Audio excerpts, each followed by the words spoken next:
Kia koutou katoa. Welcome to the Goodfellow Unit webinar on preconception consults, reducing preterm birth, and our clinical update session. This webinar is kindly sponsored by Te Whatu Ora as part of the Te Tiri Whakāro Sharing Knowledge series. My name is Sue Tutty and I'm the clinical lead for the webinar series and will be presenting the clinical updates tonight. I'm a GP in South Auckland, a GP liaison at Counties Manukau, and a clinical integrator with the Te Whatu Ora Health New Zealand Planning and Funding Outcomes team for the Northern region. Tonight we have two amazing speakers for you. A GP, Emma Dunning, talking about preconception consults, and the Professor of Maternal and Perinatal Health, Katie Groom, on reducing preterm birth.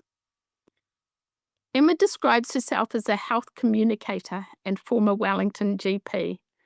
She's worked as a Maori health provider, run a primary care clinic, and worked as an inpatient mental health service and worked as a suburban GP. She sold her practice in 2022 and now works in telehealth and as a clinical advisor and editor at Healthify. She wrote the preconception page for Healthify. She has an interest in communication and a passion for equity. So welcome, Emma. Katie is Professor of Maternal and Perinatal Health at the Liggins Institute, University of Auckland, and a subspecialist in maternal and fetal medicine at National Women's Health Te Toka Tūmai Auckland City Hospital, where she leads the Te Toka Tūmai Preterm Birth Service. She is a founding member of the Karasika Collaborative and is passionate about preterm birth and equity of access to care and outcomes across Aotearoa. Katie is originally from England and she lives in Tamaki Makaurau with her husband and teenage children. So Emma will present first on the preconception consults. Thank you. Emma. So what we're going to do this evening is we're going to run through a preconception consultation in primary care. That's the consultation when your patient comes in and says, I'm ready to start trying for a baby. So the language I'll be using is the kind that I would use for the person who's most commonly sitting in front of me, which is a woman who is expecting to become a mother. But I'd expect that you would use the language and the advice that's relevant to the person who is actually in front of you, which could be any gender, any relationship status, any sexuality. You just tailor it for the person and what their needs are. So the goal of this consultation is the healthiest pregnancy, the healthiest delivery, and the healthiest future life for the mother and baby. So what are we going to do in our 15 minutes? Well, we're going to gather some history. So we're going to want to know about pre-existing medical problems which affect fertility, or medical problems which are going to affect health during pregnancy and delivery. And you'll see on the slide there some familiar ones of those. We're going to want to gather past obstetric history and not forgetting the mental health history, especially perinatal mental health and any previous pregnancies or miscarriages. And we're going to want to gather a family history of any genetic conditions. And the purpose of all of this history taking is so that we can take some action about it, because we want to optimize the management of those medical conditions before conception if we can. And for most of those medical conditions, we're wanting sort of 8 weeks of good management. Things like diabetes and thyroid disorders, we want good management for a full 8 weeks before conception.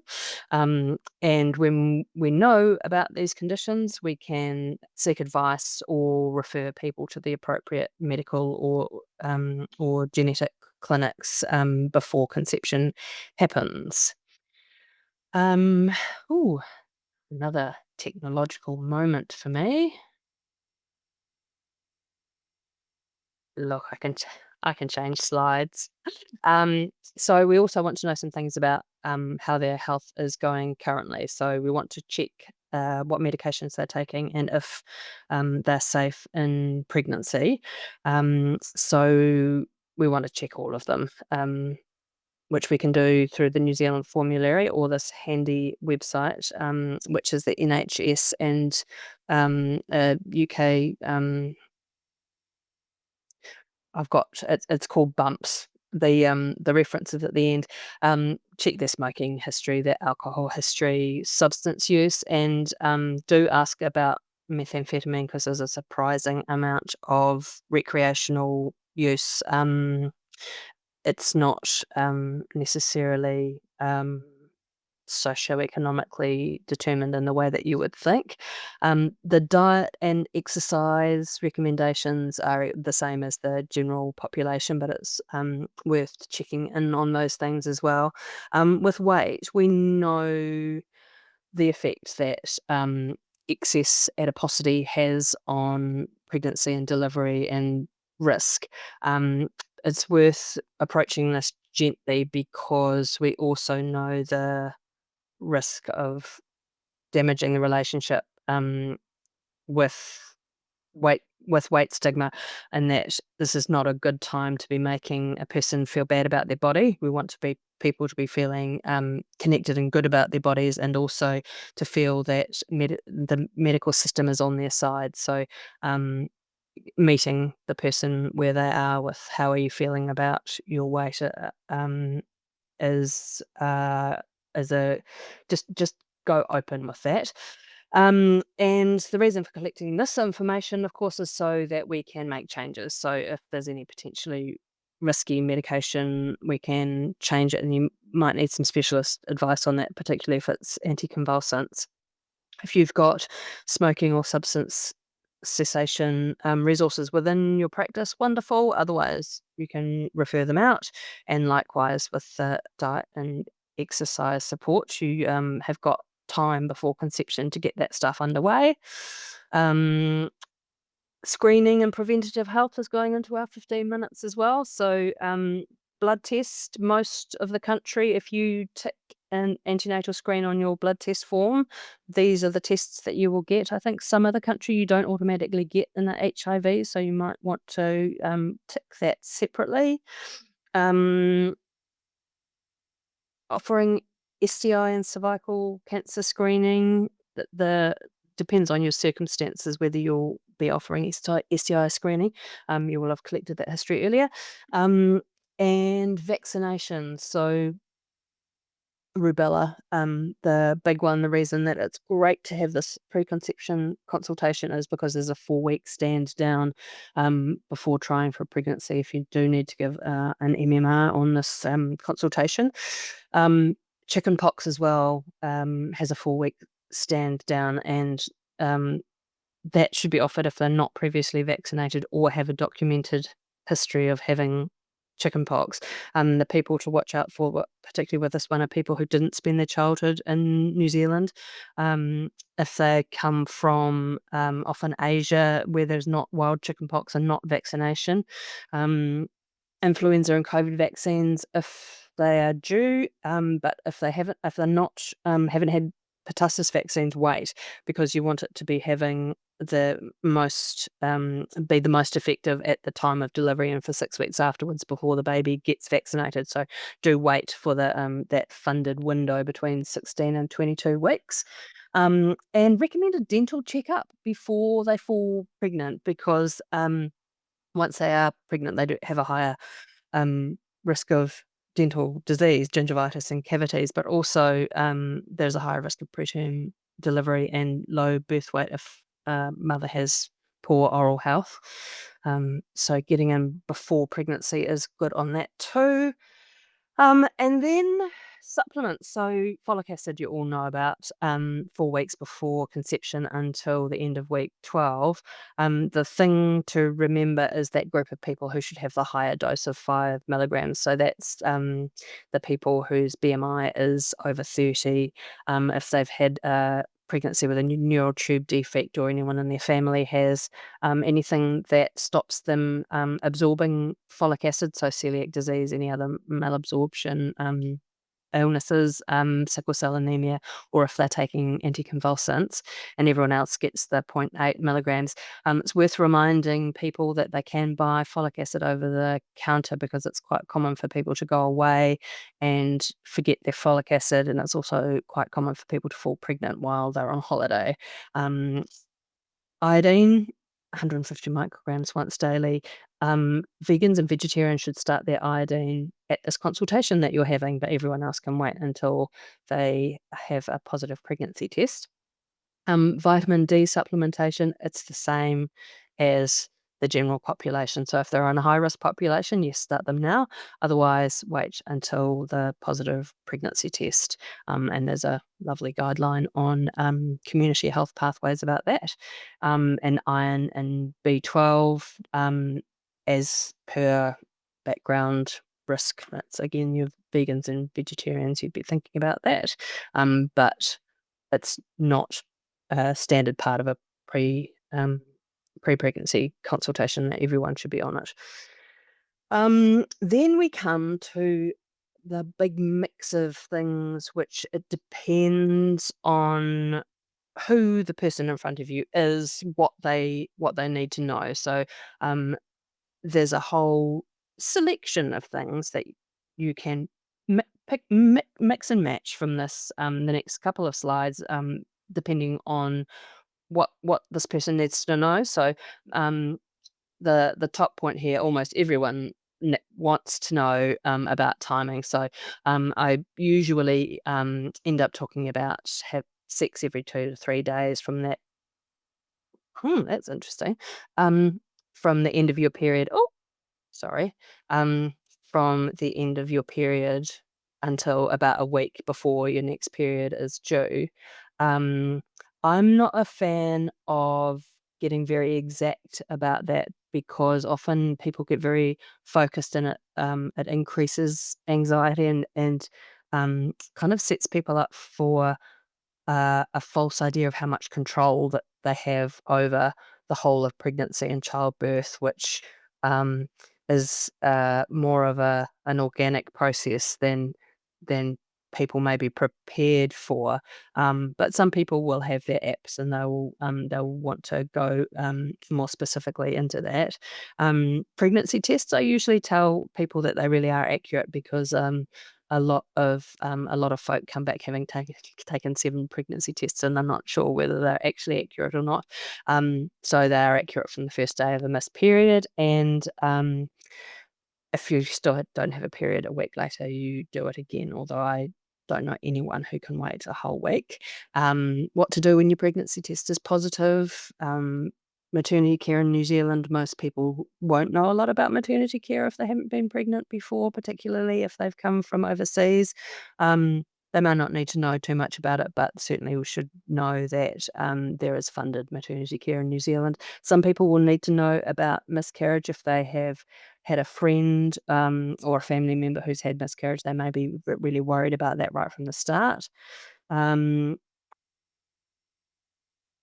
People may need to know how long to wait before seeking help, particularly if they're older. And the answer, depending on the medical history you collected earlier, is usually 6 cycles if they're over 35 and 12 if they're under 35. Sometimes they bring their partners with them, which is lovely, and they want to know what their partner's role in all this is. And a lot of it is to do with doing the lifestyle things together, and talking about expectations and finances, but they may sometimes want to know about having the healthiest sperm. So you can see on the slide what the factors are that have been shown to affect sperm quality. Some people want to know about pregnancy interval. The World Health Organization recommends 24 months after live birth, or 6 months after abortion or miscarriage. Often can be safer to be a bit shorter than that in New Zealand, because we have good nutrition and good obstetric care. But that does also cover the caesarean sections too. Obviously, 24 months is appropriate for someone who's had a cesarean section as well. And some people need to have a chat about finances and need to know about paid parental leave. So the information about that that comes through Employment New Zealand, which is a part of MB, and the Ministry of Business, Innovation and Employment. You can tell I come from Wellington, and that's all available online. We need to talk about the unplanned pregnancy consultation a wee bit too, because up to 50% of pregnancies are unplanned. So ideally you'd build preconception care into other consultations with a goal of improving the future pregnancy outcomes for those unplanned pregnancies as well. So that'd be contraception consultations when you're prescribing potentially teratogenic medications. And I've put NB subfertility there because sometimes people in between bouts of cycles of fertility treatment won't use contraception, and if they use isotretinoin and fall pregnant, that's a pretty tragic consultation coming up. And had consultations with medical conditions that can cause pregnancy complications, type 1 diabetes or thyroid consultations in women of potentially childbearing age. So resources and the sources for most of the information that I've talked about tonight. So there are a couple of really good community health pathways. There's the preconception consultation one, and there's one on pregnancy medical conditions as well. For patients, there is the website for checking your medicines to see if they're safe in pregnancy, and that is made for patients to. It's really useful for healthcare providers too, but it's made for patients to use themselves. And Health by Hei Puna Waiora, the folk I work for, have made a video which gives what I've just told you in kind of patient terms, and there is a more detailed website, Planning for Pregnancy, webpage, Planning for Pregnancy. Thank you. Thank you, Emma. That was great. Now, there are a number of questions that have come through, so we'll make a start with those. We've got a little bit of time. So our first question is the dose of folic acid, 5 milligrams, for pregnancy for anticonvulsants and sickle cell anemia, etc. Would you just do first trimester or would you keep going? I suspect the person who is asking this may know something that I don't know. The neural tube is formed at the end of 12 weeks. So I'm not aware of any need to keep on going, but there may be something I don't know. The guideline is the end of 12 weeks. There was another question about a 4-week stand down after the immunisations for chickenpox and MMR, and wondering Yes. what that was. Live vaccines. The potential infection of a fetus. What about anti-epileptic medications? Does this need a specialist referral to change? It depends what it is. Not necessarily a referral in person. And sometimes if you review previous neurology clinic letters, you'll find an answer there and feel confident to do it yourself. But because very often the neurologist has considered it in a woman of childbearing age anyway, and has given some advance directives in the letters. But if it's not clear, then usually a phone call will be enough to sort it out. Does vaping with nicotine affect sperms adversely? Oh, good question.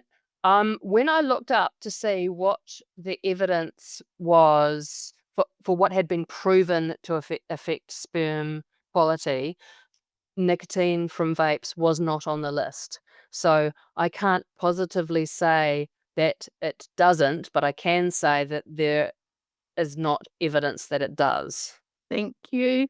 There's a comment more than a question, I think, perhaps from a midwife, that it's always a good idea to have a talk to people about what their pregnancy journey might be and about booking with a midwife as soon as possible. And Yes, yeah.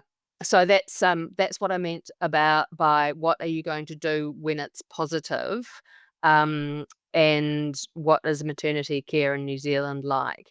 So it depends on what their previous knowledge is, but you're absolutely right. But this is a 15-minute consultation, so we're squeezing a lot in.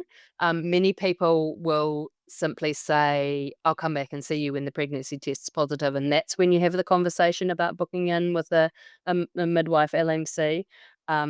But some people will need to know that information right from the start, and in that case you move it forward in the process. But yes, absolutely, you want your midwife involved as soon as possible.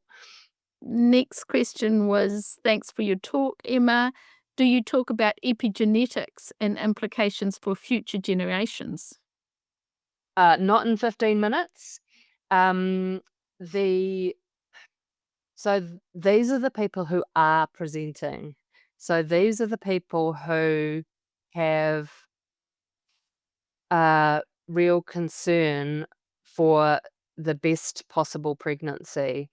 Um, so you're already off on a good footing in that if discussing covering these basic topics, you are probably going to do the best that you can epigenetically, and probably the most concern is the people who are not in your office. But no, I wouldn't in a 15-minute primary care consultation discuss epigenetics. Just on a practical level, not because we shouldn't. Right. There's another question about iodine and vitamin D. Is it a problem if we start it straight away? No, you just don't need to. But that's just based on the guidelines. They don't have side effects. They essentially don't have side effects, and they're not expensive. So go for it. Is Elevate as a supplement superior to individual supplement with folic acid and iodine? No. If depends on your diet. If you're eating that diet with the fruit and vegetables, and you should be getting in the vitamins and minerals that are not in the supplements. The routine funded supplements. To follow on that question, there's one, would you recommend Menavit to your husband? I'm a little bit concerned about the manufacturers coming after me.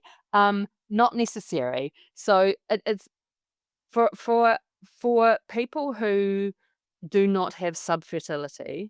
So people who are coming to you because they're trying for a pregnancy for the first time, and we work on the assumption that they have normal fertility. That's not necessary. There's a question about low-dose aspirin. What are the indications to start low-dose aspirin in pregnancy? So you're going to pick up during... Oh, yep. Katie Groom is going to sort us out with that. You're going to pick that up during the history.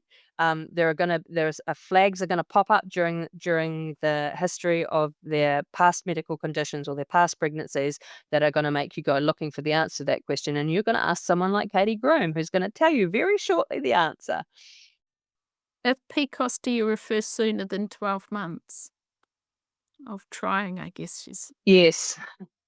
Yeah, it depends on what their cycle length is, how many periods they have in a year, and how old they are.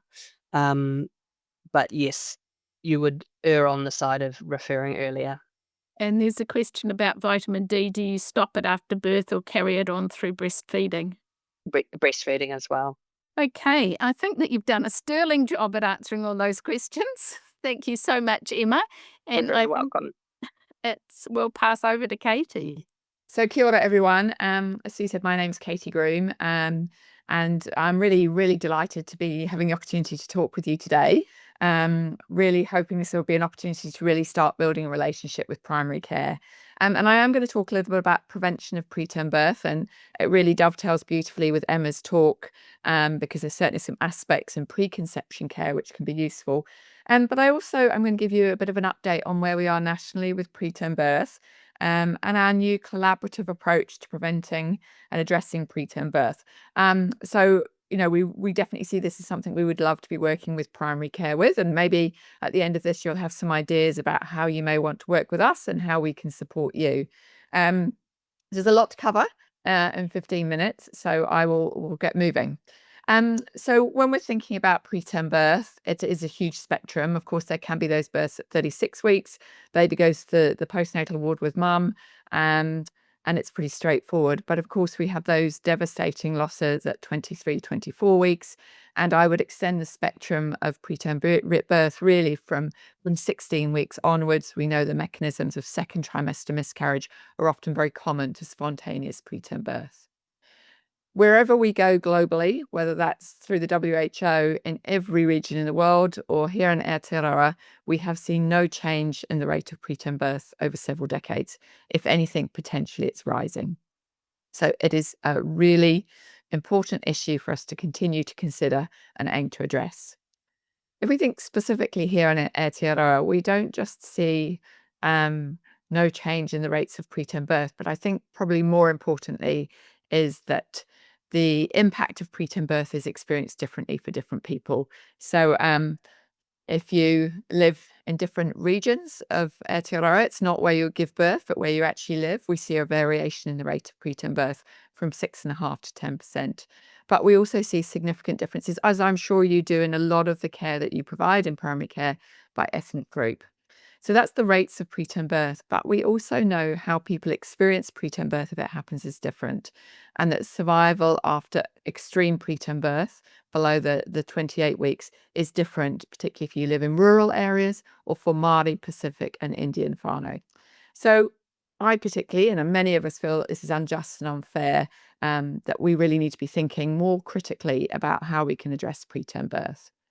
I'm sure many of you are aware of the multiple recommendations that have been put forward to successive governments and to Ministry of Health about recommendations for change.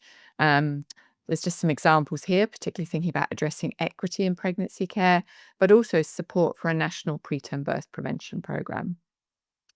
So back in 2019, I was able to use some philanthropic funding to gather a group of more than 50 people representing 36 different groups. And you can see Sue Tutty right there in the front row.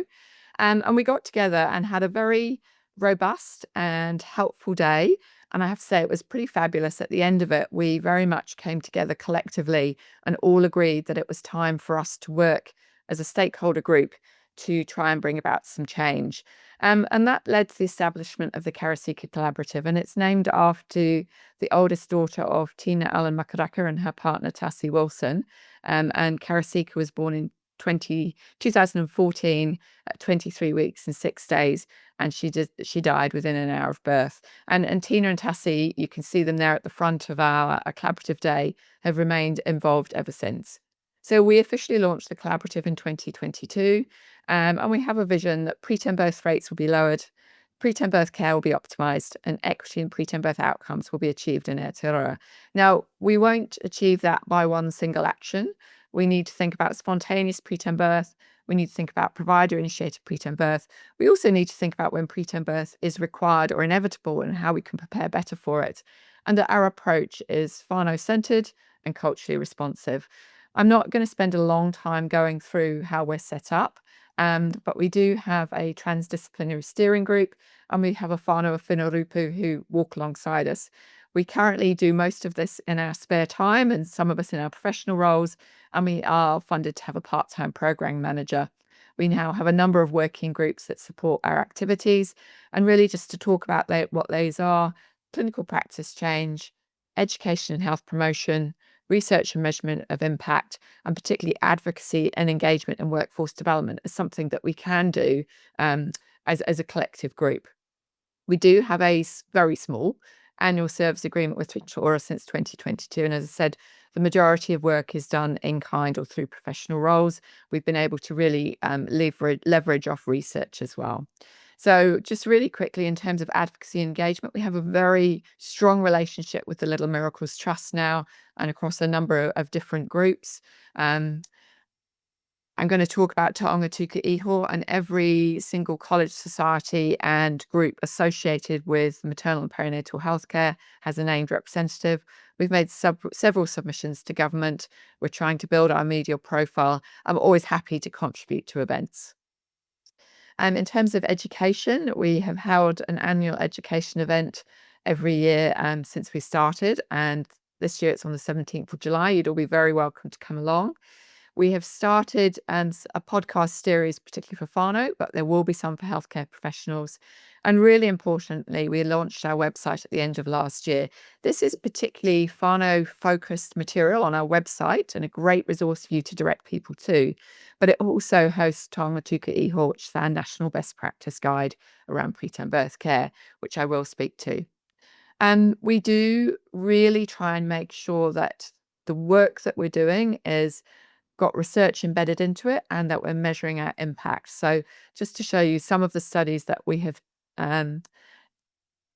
completed, and I know that this have gone out through the College of GP, so we're very grateful for you, those who've contributed to our Enablers and Barriers study, to the development of our core outcome set. We are very focused towards new projects in supporting research, particularly randomized trials through adaptive platform trial, but also about measurement of impact. So we have a group who is led by Lynn Sadler, trying to look at what are the important outcomes of preterm birth, what's currently collected nationally, and how can we create a real-time data dashboard to be able to collect those so that we can then measure impact. We've called those the Carrot-Seeker metrics, and currently we're working with the new National Maternity Clinical Network as they're also working towards a maternity dashboard, and hope that these two things will continue to work together in the future and will form part of the future dashboard. But I thought what may be of real importance to you guys is to know about clinical practice change. So we wanted to try and think what would be the best way to bring all the best evidence together in a really accessible way. And from that group meeting in 2019, we really heard very strongly, particularly from those smaller centres working more rurally, about having a single point of reference that would work for healthcare professionals, whoever they were, wherever they were working, but also wahine people and their whānau could access it. So we were funded through the HRC and the Ministry of Health to undertake this knowledge translation project. And it's a huge scope covering spontaneous, provider-initiated and preparation for preterm birth. So we haven't developed a brand new guideline, but we have used a recognised methodology to bring together guidelines and to adapt them into our context.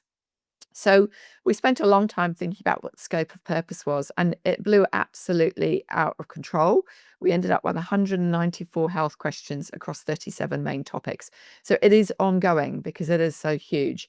But one of our PhD students went and searched across multiple different avenues to identify as many guidelines as possible that were relevant to preterm birth and specific to Aotearoa. And we identified 235 guidelines. And that's where our review panel came on board, and we were really delighted to have an official representative from the College of GPs, plus all of those key stakeholder groups. And so what we have done is we have taken those guidelines that were developed through the search and the ones that were identified as high quality or suitable for use, even with adaptations. And then a small group of us have brought all of those guidelines together and prepared the single point of reference. But the most important thing that we heard is we don't just want what are your recommendations, but what are the tools and resources to be able to implement it. So we've tried to bring those in as we've gone along. Now, because it is so big, we've made a strategic decision to start publishing and using those sections. All the sections that have been published have been back through the review panel for final sign-off. So not endorsed by all the colleges and societies, but their representatives have agreed that they're ready for publishing. So those first sections came live on the website back in 2024.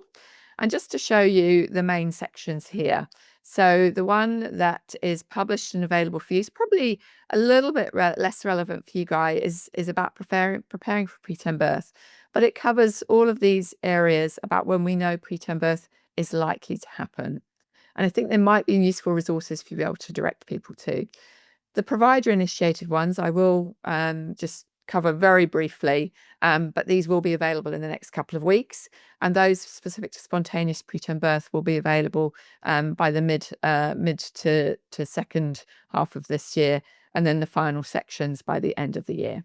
But just to really show you what each of the sections looks like, it provides a pretty thorough background to why it's included. It tells you about which guidelines have been included, and the review panel have considered how that might impact on equity if we're to instigate those recommendations, either improving or worsening. And then it has the guideline recommendations and the good practice points. This is just an example if you hear about deferred cord clamping.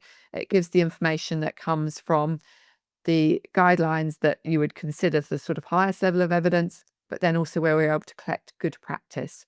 And those resources and tools are quite extensive. So again, just looking at deferred cord clamping for preterm birth, this is a 2-page Whānau information page. And we've described these as conversation aid tools. So you'll find them for lots of different things. And I think you will find these incredibly helpful for you to use. And they're really for shared conversations, although Whānau can access them directly. This is a standard operating procedure. And again, this one wouldn't be so relevant for you in primary care, but you'll see the sort of examples. So the 2 pages could be laminated, shared within your practice rooms, or they're on the internet and you can access them at any time. For all of these interventions, we also provide audit tools and some recommendations on what to do if you're not reaching your audit standards. And then finally, a lot of videos, lectures, lots of audio-visual things, because people like to learn in so many different ways. So lots of tools for you to be able to learn about these things and share them with with Whānau. So there are audible standards. We identify where research is in progress, but we also identify where we've got rationale for differing to those other guidelines. So I really hope these would be useful for you. But I am going to just spend the last few minutes thinking about preterm birth prevention and where I see really primary care can play an incredibly valuable role. So just to remind you that probably about 2/3 of preterm births are due to spontaneous preterm birth. So people have gone into labour or their waters are broken. But the other 2/3 of these provider initiation situations where either mama or Pepe or both are showing signs that they are less well with continuing pregnancy and that a planned preterm birth would be safer. And these would be most of these conditions, but really just wanting to highlight, but all of these conditions, there is an increased risk of spontaneous preterm birth as well. So we really need to be able to predict who's at risk to be able to prevent, and that considering things preconception and early in pregnancy is really, really helpful. So to think about preeclampsia, these risk factors are all in a national guideline on hypertension in pregnancy, and they will be on Te Tuki Iho, and you'll have a resource that you can download and keep in your clinic rooms about identifying what are the major risk factors. So that's where there's an odds ratio, risk ratio of about 3 or more, and those that are others. And some of them might be quite surprising, particularly noting those people having fertility treatment, but pre-existing diabetes, BMI, a number of different things. So in terms of preconception counselling, we're recommending that people with a history of preeclampsia, hypertension in pregnancy, chronic hypertension should have some counselling preconception, and particularly thinking about advice about that lifestyle advice.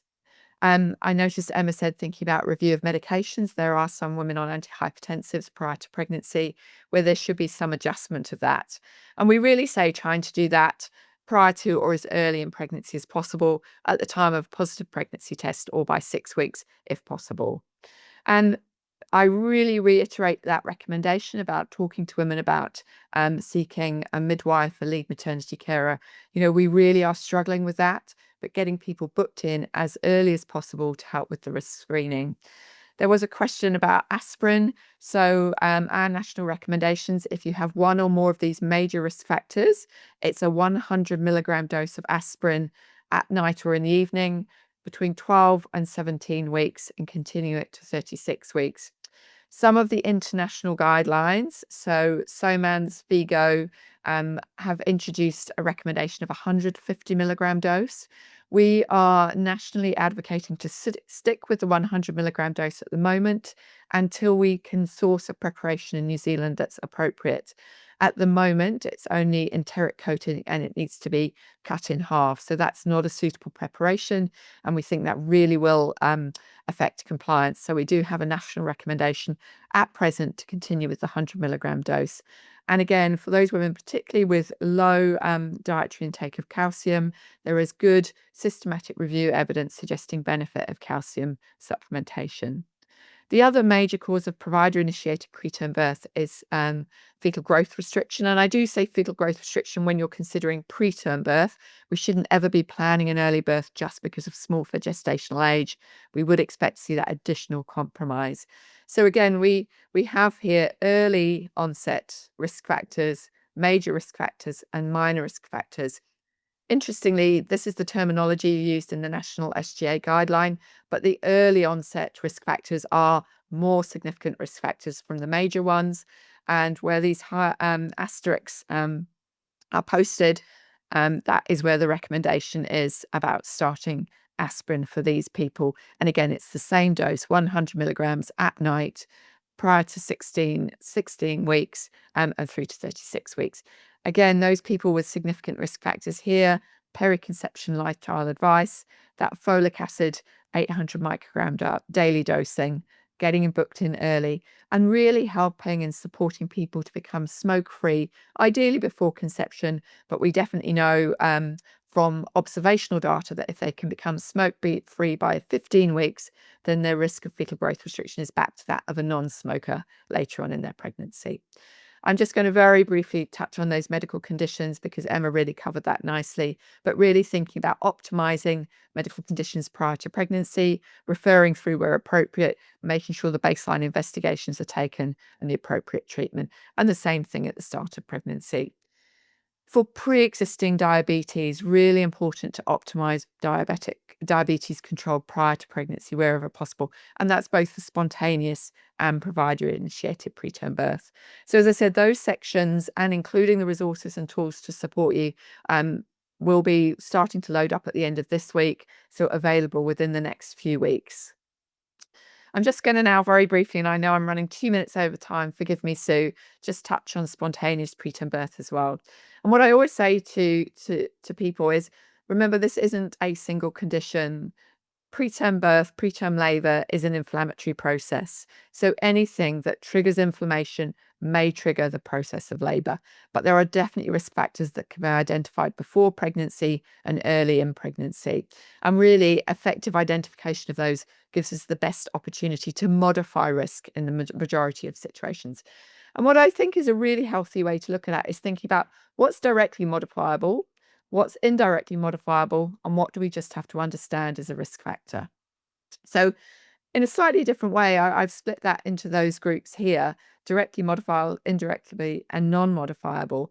And then I sort of thought about the things that from a primary care setting, particularly in terms of these things, about talking about people about becoming smoke-free, about reducing their non-prescribed drug use, and screening for and treating sexually transmitted infections before pregnancy and infection in pregnancy, and treating urinary tract infections.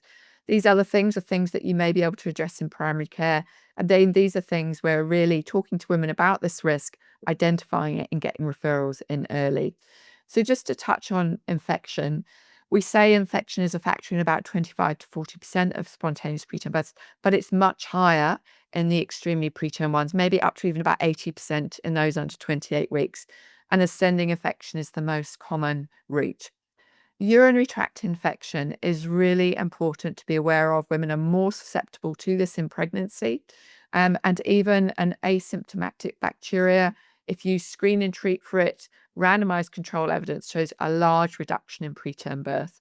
So I really would like to encourage you all, when you're doing those booking blood tests for pregnancy, include an MSU for everybody, treat bacteria as well as the symptomatic UTI, and always follow up with a test of cure. With regards to infection, I did note that Emma said about thinking about STI screening. You'll have elucidated that in the history.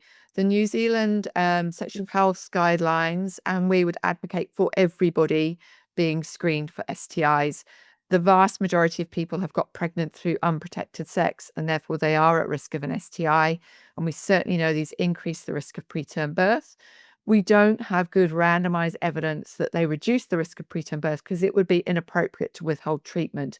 But of course, it has other health benefits and almost certainly does help to reduce preterm birth. But people do often also talk to me about bacterial vaginosis. It's very common in pregnancy and it is associated with an increased risk of preterm birth. But really importantly, treating it does not reduce the risk of preterm birth.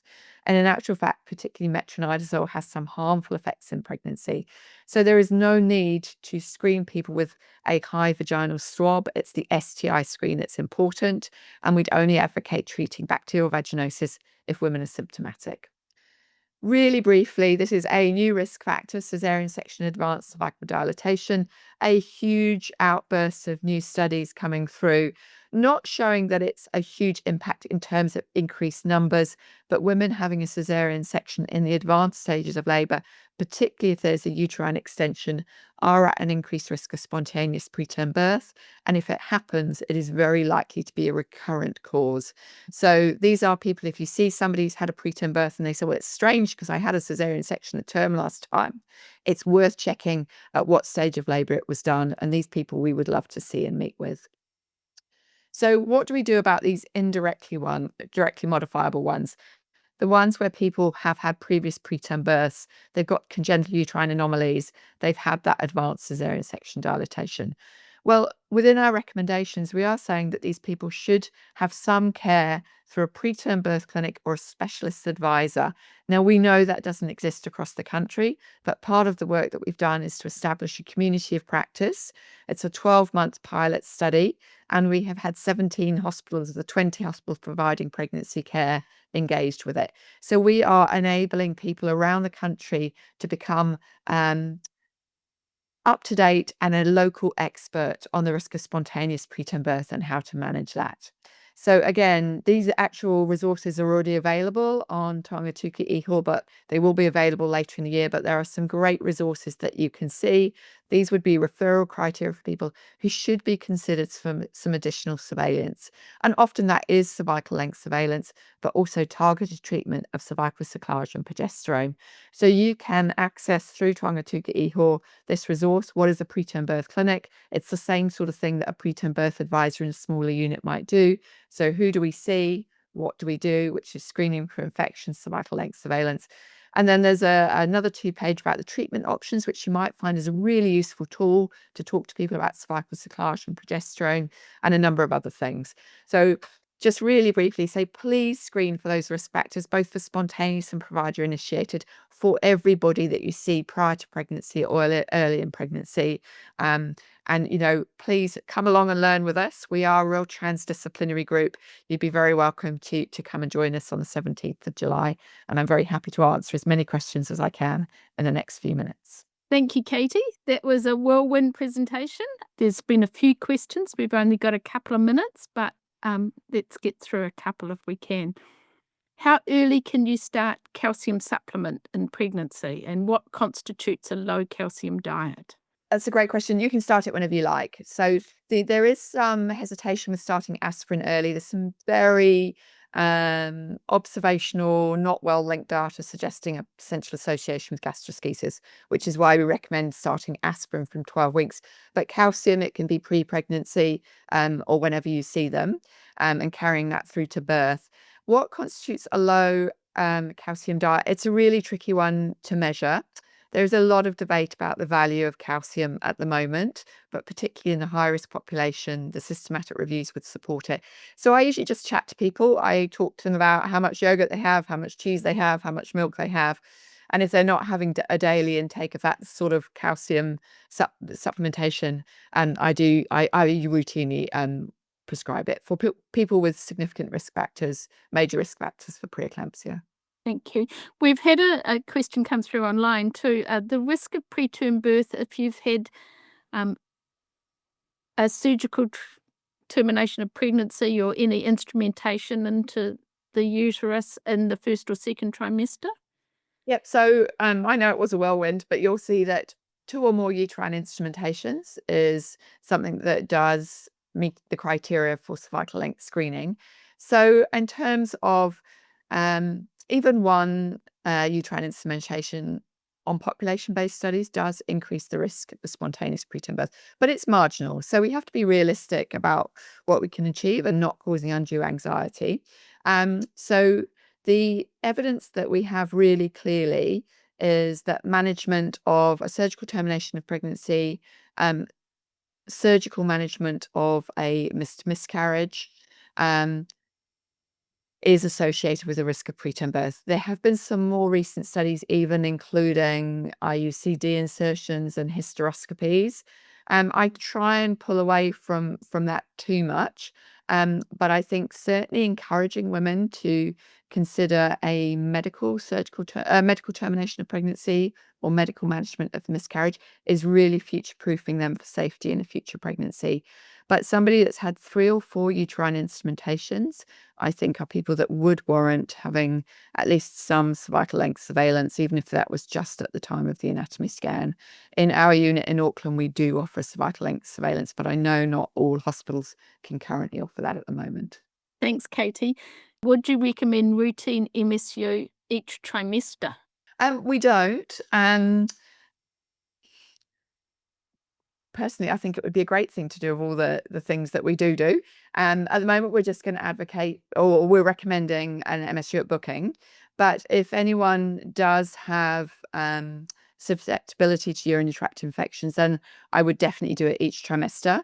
And if it's significant, then even once a month. And anyone that's had 2 proven UTIs in pregnancy should be on prophylactic daily dose of an antibiotic. So that's a routine thing we do. So I think I would have a low threshold for doing an MSU each trimester, but really getting those in at booking would be fabulous. Thanks, Katie. So a number of things to talk about tonight, and I'll start. We've already talked about this a little bit, and there's been some questions on this. This was a talk that we had in our webinar series last month, and if any of you missed it, I have included it here just as a reminder because I think it's quite a change in practice. And as people have said in the chat, and as we mentioned, that it's good to offer vitamin D supplementation during pregnancy and breastfeeding, I think, in people who have risk factors, or but particularly once babies are born, then you can offer it directly to the baby rather than to the pregnant mum or the postnatal mum. Now, this was a reminder that came through as a MedSafe prescriber update on the use of acyclovir and valacyclovir in renal impairment, just because 80% of this drug is eliminated through the kidney, and when it accumulates, it can cause neurotoxicity. So if you've got patients with renal impairment that you're using these drugs for, do ensure that they have adequate hydration and to monitor them for those neurological signs such as lethargy, confusion, agitation, and hallucination. And just to show you the sort of idea of altering the dose, it's not so much the dose as the frequency that you give it. So that while in a treatment for herpes zoster, you might use 800 milligrams 5 times a day in an adult, if the creatinine clearance is reduced, then you might use it 6 to 8 hourly or 12 hourly if it's severely reduced. I want to talk a little bit about psoriasis. This is a pathway it's a national pathway that has been developed. It came out in November, and most of our regions have now picked it up and localized it, so it's available for everyone to use. And it's got such a wealth of information on it that it would be good to go and have just a quick read through, and then if you do want to find something later on, you can find it easily. So as you know, psoriasis ranges from trivial to life-threatening. It causes inflamed skin with abnormal keratin production that becomes thickened and scaly because it fails to shed. Now, it can not only affect skin, but nails, joints, and tendons, quite common, 1 to 2% of adults, and about a third of the people have an affected relatives. Now, there's no known cure, so the goal is to manage the symptoms and prevent recurrence. We're not aiming for cure. And just to remember that that's associated with ophthalmic conditions, particularly uveitis and the joint association inflammatory arthritis. There's also lifestyle measures to talk about. It's associated with obesity, excess alcohol, and smoking that not only increases the incidence but also the ability of the person to respond to treatment. People with psoriasis have an increased risk of metabolic syndrome, cardiovascular, a whole pile of other things. So you need to think widely about what other needs they might have, and that our Maori and Pacific people have got an increased risk of these complications from this. Now, this slide doesn't do justice to the pathway, but you will see that on the pathway there's pictures of the psoriasis pattern that you can go through, and for each of these types of psoriasis down the bottom there is a picture to describe it. So it's a fantastic resource to be able to identify exactly what sort of psoriasis you're talking about. There's a management practice point there to avoid continuous topical use of corticosteroids, so no longer, well, for about 4 weeks, shorter periods of time on the face and flexures, and that longer daily use can cause a flare when it's stopped, can cause tachyphylaxis, skin atrophy, and other adverse effects. So to think about the length of time you're using the topical corticosteroids for. And there's treatment options for all those types of psoriasis I showed you. There's treatment options available too on the pathway. So I've just picked this particular one, which was for scalp psoriasis, with the indications of what to use. Also some patient sort of facing information that cocoa scalp does smell badly, and some people might not tolerate that, might not want to use it, so that there's other options there. There's options if it doesn't, if you need to use something a bit stronger, or as well as, and other patient comments really about that your topical corticosteroid scalp applications do contain alcohol, which can be painful, and that you choose the potency according to the severity. And then thinking of scalp psoriasis with thick scaling and some more advice on what to use, and that you need to use these preparations on wet hair because that will allow better penetration, and that if you've been applying these creams and things, to wash your hands afterwards so that you can so that your hands don't get treated as well. Referrals for people with psoriasis. So just to think about why you're doing the referral. Is it for phototherapy? Is it because they need other stronger medications or immunomodulating therapies? And make sure that the photos that you send will show the sort of thing that you want to represent. So if you're talking about palmar psoriasis, then it's good to show both sides of the hands or the feet as appropriate. Think about whether the patient is suitable for phototherapy. Do they get claustrophobic? What's their BMI? Would they manage to attend phototherapy on a regular basis? And then the questions are of how big a surface area is affected, what's the psoriasis severity, and there's a number of tools here. I was quite taken with these tools on the pathway, so that there's a tool that you can use in primary care for assessing the severity, and another one for the effect on quality of life. And I know we're always pushed for time, but these are both patient, can be done by the patient. So you could put them in another room and they can use these tools to assess their own severity and assess the effect on their quality of life. And I saw the slide in great way. It shows exactly how to score the psoriasis. So that's one for clinicians to use. And on the patient-directed assessment, they've also got pictorial assistance for the patient to be able to do their own assessment. So when do you refer if the psoriasis has not responded to an adequate trial of management? If it's causing significant discomfort or affecting lifestyle, which is the reason why they're asking for a quality of life questionnaire. If it's extensive, so there's help on the pathway to work out what percentage of the body surface is involved in the psoriasis.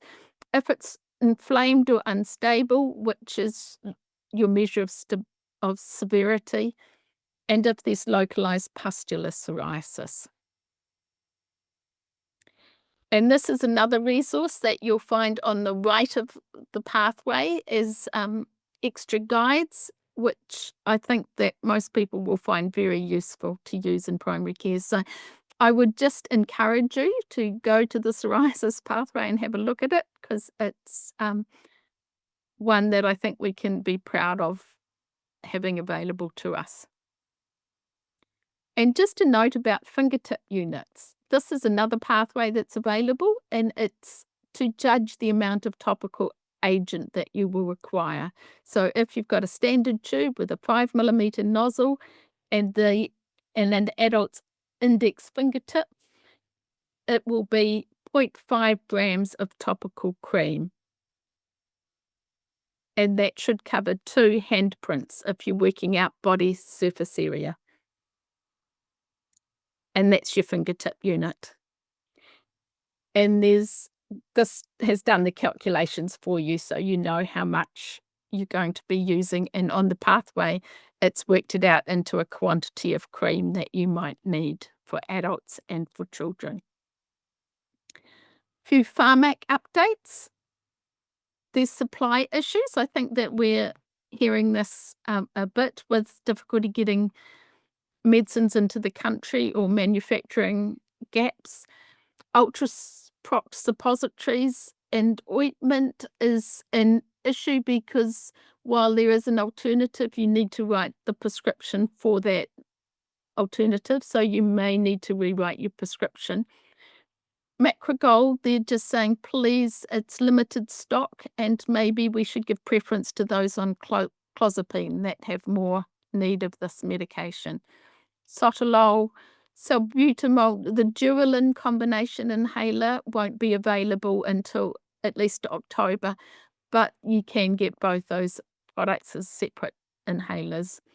And the Nutricia multiple products are having supply issues. So they suggest just making prescriptions not including brands or flavors so that pharmacy can substitute if they need to. OxyContin, I think people know that we've been in short stock. Hopefully that will be coming back early June with the 10 milligrams and 20 milligrams, and your patients have probably been telling you they've had to take 2 5s instead. And methylphenidate continues to be an issue as we knew it would be. And the same, please don't start people on the Teva and Concerto brands unless you really have to until we've got sufficient stock.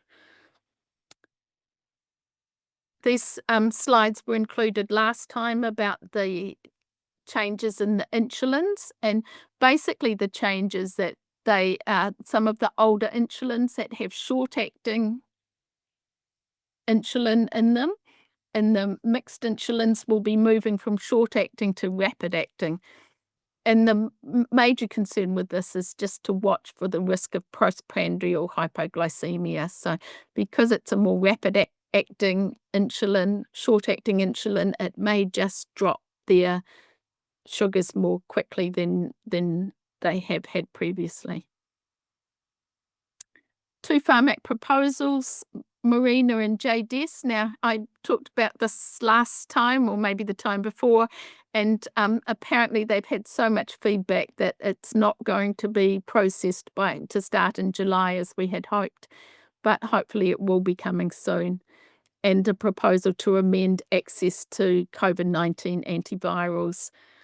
From the 1st of September, this is likely to change, and it will be for all people 50 years and over with active infection who are at high risk of hospitalisation or death.